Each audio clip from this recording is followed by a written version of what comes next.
Welcome all of you. कैसे हैं आप सभी। हमने 4th क्लास की ईवीएस की बुक लुकिंग अराउंड या आसपास के चैप्टर नंबर 20 ईटिंग टुगेदर या मिलकर खाएं के पिछले 3 भागों में जाना कि कब कब लोग एक साथ मिलकर खाना खाते हैं या फिर खाना पकाते हैं। हमने जाना है कि लोग कभी कभी पार्टीज में या फिर त्योहारों के मौके पर एक साथ मिलकर खाना खाते हैं, नाचते हैं और गाते हैं। इन मौक़ों के अतिरिक्त भी कुछ ऐसे मौके होते हैं जब लोग मिलकर खाना खाते हैं। आओ ऐसे कुछ और मौक़ों के बारे में जानकारी प्राप्त करें जब हम मिलकर खाना खाते हैं। ये जानकारी प्राप्त करने के लिए ईवीएस की बुक का पेज नंबर 171 ओपन करें या फिर इस पेज को अपनी स्क्रीन पर भी देख सकते हो। आपको पता है कि आपके स्कूल में दोपहर का खाना मिलता है जिसे हम मिड डे मील भी बोलते हैं। चलो मिड डे मील के बारे में कुछ बात करते हैं। It is almost 1 o'clock in the afternoon. दोपहर का 1 बजने वाला है। The smell of food cooking is coming from the veranda and our stomachs are rumbling. We are so hungry, we are not able to pay attention to the lesson in the class. पेट में चूहे दौड़ रहे हैं। हम बच्चों का ध्यान पढ़ाई पर कम और बाहर बरामदे से आने वाली खाने की खुशबू पर ज़्यादा है। बच्चों, जब हमें भूख लगी होती है और खाने की खुशबू आती है तो हमारा ध्यान किसी भी काम पर नहीं लगता है। Ding ding ding, at last now the bell rang. All the children ran out and went to wash their hands. टन टन टन, आखिरी घंटी बज ही गई। सभी बच्चे बाहर की ओर हाथ धोने के लिए भागे। मास्टर मोशाए sent all the children to the hand pump at the corner of the courtyard. Master Moshai ने सभी को आंगन के कोने में लगे पानी के हैंडपंप की तरफ भेजा। आनंदो, see that everyone wash their hands properly, he called. आनंदो, देखो तो सब ठीक से हाथ धो रहे हैं या नहीं, उन्होंने कहा। किन्होंने कहा? मास्टर मोशाई ने। किससे कहा? आनंदों से। आपके स्कूल में भी आपके टीचर्स आपको खाना खाने से पहले हाथ धोने के लिए बोलते होंगे। यदि आप खाना खाने से पहले हैंड वॉश नहीं करते हैं तो आपको करने चाहिए।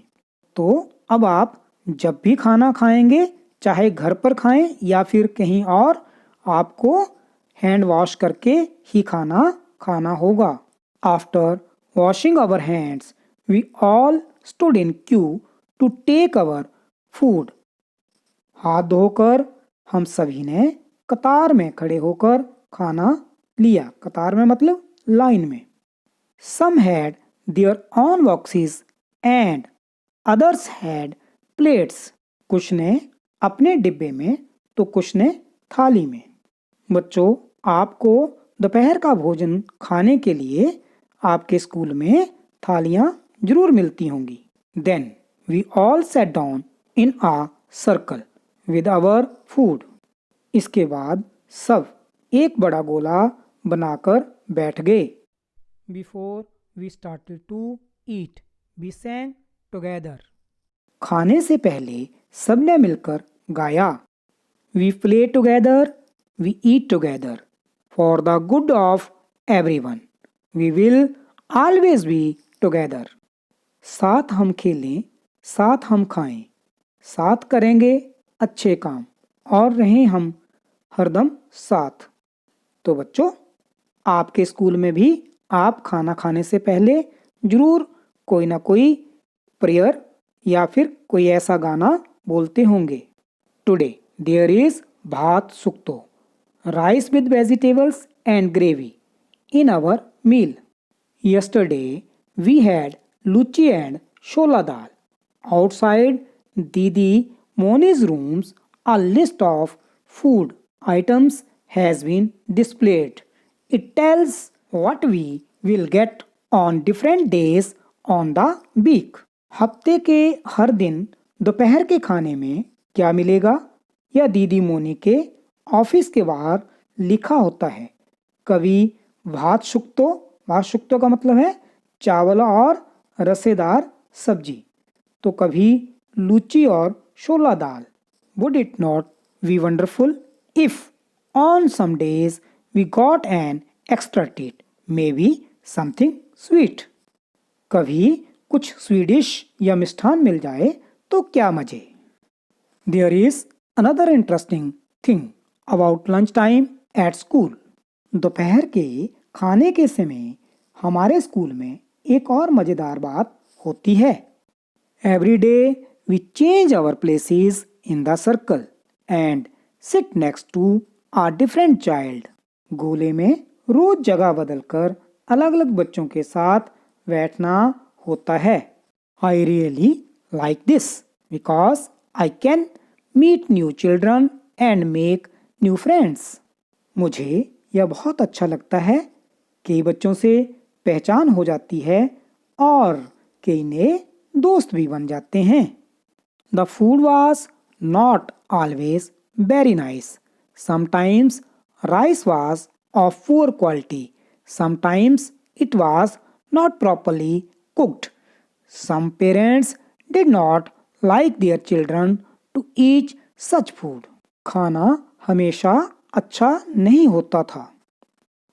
कभी कभी भात में कंकड़ होते थे तो कभी दाल कच्ची। तब लोगों ने कहा हमारे बच्चे ऐसा खाना नहीं खाएंगे। दीदी Moni explained to them it was everyone's duty to make sure that the children got fresh, hot and properly cooked food. दीदी मोनी ने समझाया हम सभी को मिलकर देखना चाहिए कि खाना साफ सुथरा, ठीक से पका हुआ, गर्म और ताज़ा हो। Also make sure that every child gets afternoon meal regularly. दोपहर का खाना सभी बच्चों को मिलना ही चाहिए। The parents also decided to help. माता पिता ने इसमें मदद करने का फैसला किया। Now things are better. We eat fresh, hot and properly cooked food together. अब सब ठीक है, गर्मा गर्म पका हुआ खाना, वो भी सभी को एक साथ। The younger children sometimes cannot finish all the food, but my friends and I are sometimes still a little hungry even after we eat. कभी कभी जितना खाना मिलता है उससे छोटे बच्चों का पेट तो भर जाता है, पर मेरा और मेरे दोस्तों का नहीं। Nowadays, many schools give food in school during the day. आजकल तो स्कूलों में ही भोजन मिलता है। It was not always like this. पर पहले ऐसा नहीं था। When my didi was in the primary school, children did not get afternoon meal in school. जब मेरी दीदी प्राइमरी स्कूल में पढ़ती थी तब खाना नहीं दिया जाता था।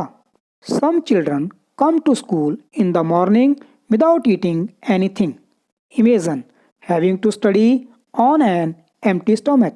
कई बच्चे तो सुबह बिना खाए ही स्कूल जाते थे। खाली पेट और दिन भर पढ़ाई वे कैसे करते होंगे। Write about the food given in your school. If you do not get food in school, ask a friend or someone else who gets food in school. तो तुम अपने स्कूल के बारे में बताओ कि तुम्हें भोजन कैसे मिलता है, भोजन किस समय सर्व किया जाता है और भोजन में क्या सर्व किया जाता है, और क्या तुम मिड डे मील को लाइक करते हो। जो फूड आपको सर्व किया जाता है क्या वो आपके लिए पर्याप्त होता है। वेडनेसडे और फ्राइडे को आपको क्या मिलता है। तो बच्चों, आपने आज के इस पार्ट में मिड डे मील के बारे में जानकारी प्राप्त की और इस वीडियो को बड़े ध्यान से देखा और सुना। अब आप वर्कशीट में दिए गए प्रश्नों को हल करें।